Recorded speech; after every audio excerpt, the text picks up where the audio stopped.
Bismillahirrahmanirrahim. Assalamualaikum warahmatullahi wabarakatuh.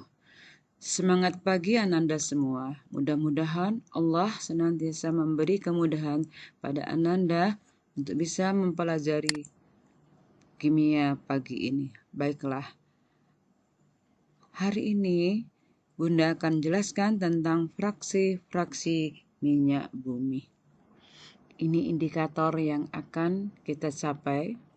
Ananda bisa memahami proses pembentukan fraksi minyak bumi, menjelaskan teknik pemisahannya.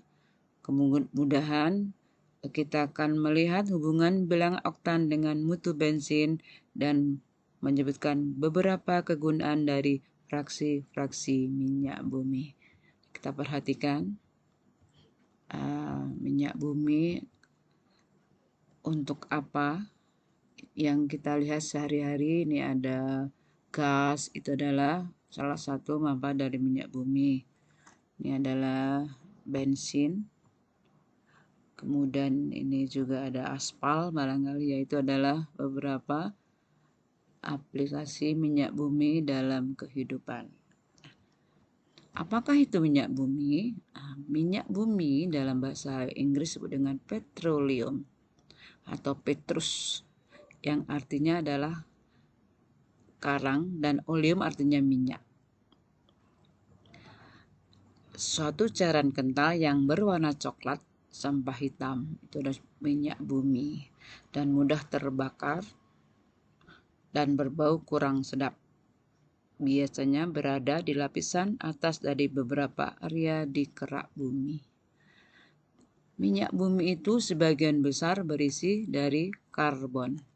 Terbesar berisi karbon, kemudian ada hidrogen, ada nitrogen, oksigen, sulfur, dan sebagian kecil berisi logam. Itu adalah komposisi dari minyak bumi.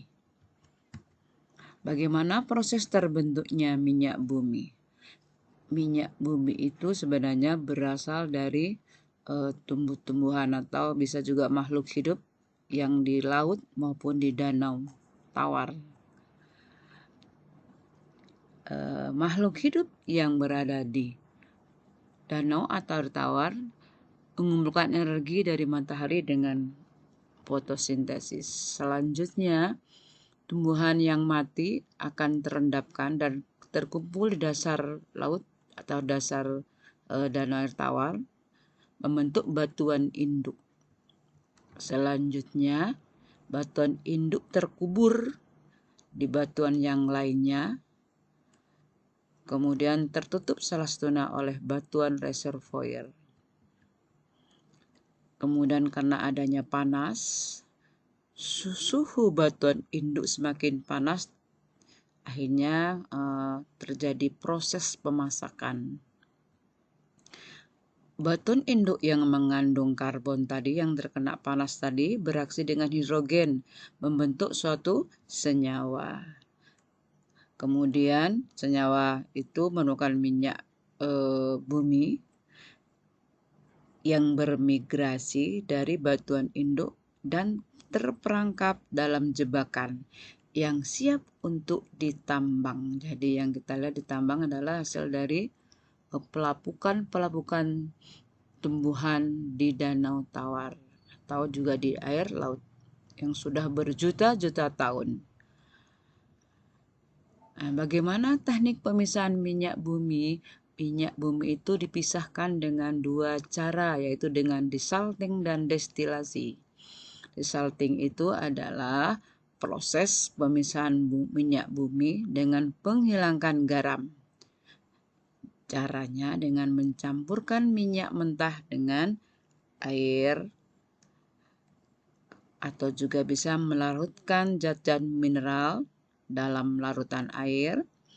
Pada proses ini ditambahkan asam dan basa untuk menghilangkan senyawa-senyawa lain selain dari hidrokarbon. Karena pada hakikatnya minyak bumi ini adalah minyak yang mengandung hidrogen dan karbon. Itu namanya proses desalting. Kalau Ananda ingin lebih jelas, silakan Ananda buka di Google juga apa itu desalting. Selanjutnya langkah yang kedua yaitu proses destilasi. Destilasi itu adalah proses pemisahan campuran yang berdasarkan titik didih. Atau kalau pada pemisahan minyak bumi dengan proses destilasi disebut dengan proses fraksionasi atau pemisahan fraksi-fraksi dari minyak bumi yang memiliki titik didih yang berbeda. Nah, inilah proses fraksionasi dari minyak bumi. Di sini minyak mentah tadi dipanaskan pada suhu 370 derajat. Kemudian dia akan menguap. Nah, uap yang paling atas, yang paling rendah ini adalah gas alam yang digunakan untuk kompor gas. Kemudian suhu di atasnya lagi adalah bensin. Kita tahu bensin adalah yang kita gunakan sehari-hari. Kemudian kalau yang suhu paling tinggi lagi di atas bensin adalah nafta. Baru dia kerosin. Kerosin ini minyak tanah. Baru yang lebih tinggi lagi adalah solar dan minyak pelumas oli, dan yang paling bawah ini pada suhu yang paling tinggi yaitu residu, ialah lilin dan aspal. Jadi minyak mentah dipanaskan, kemudian kan menguap.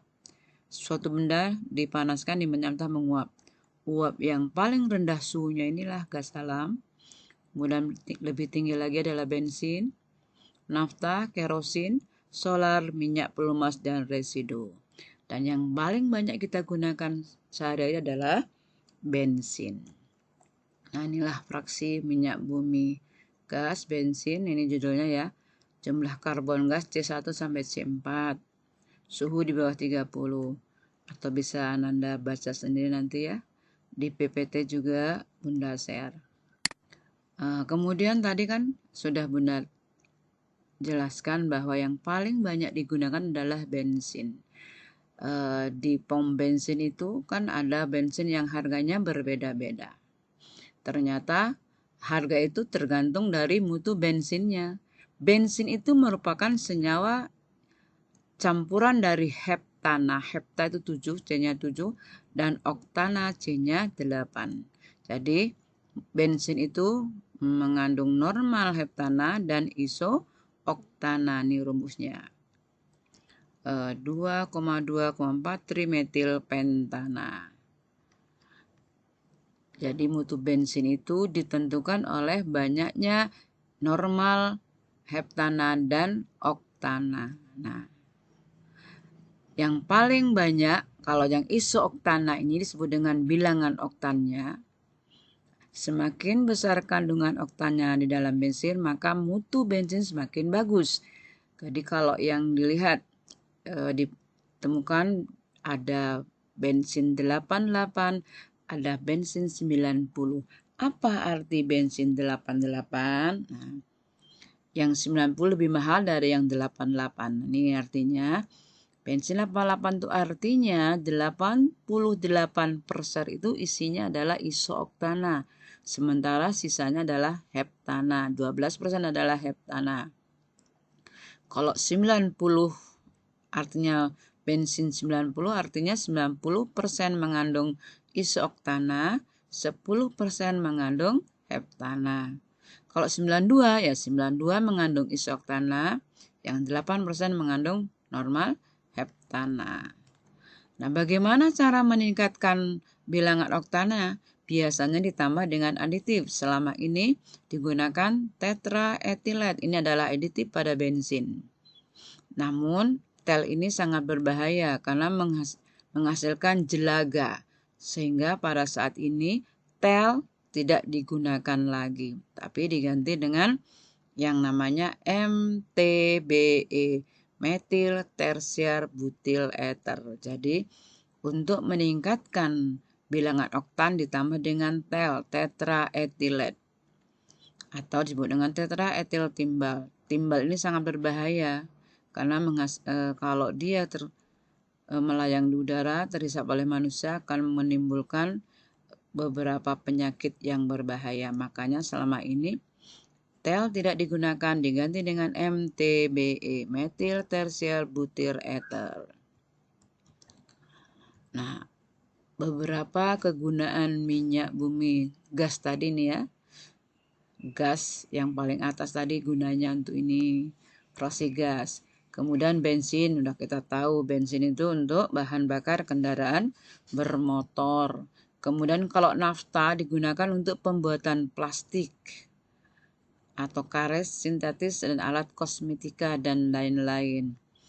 Kalau kerosin minyak tanah, ya udah kita tahu apa guna dari minyak tanah. Kemudian solar nih juga ya, untuk mengisi bahan bakar pada kendaraan besar. Kemudian minyak pelumas oli, udah tahu, untuk melumasi bensin-bensin. Kemudian ini lilin aspal, udah tahu lilin yang untuk lilin, aspal untuk jalan. Demikian penjelasan dari Ibu. Billahi taufiq wal hidayah. Wassalamualaikum warahmatullahi wabarakatuh.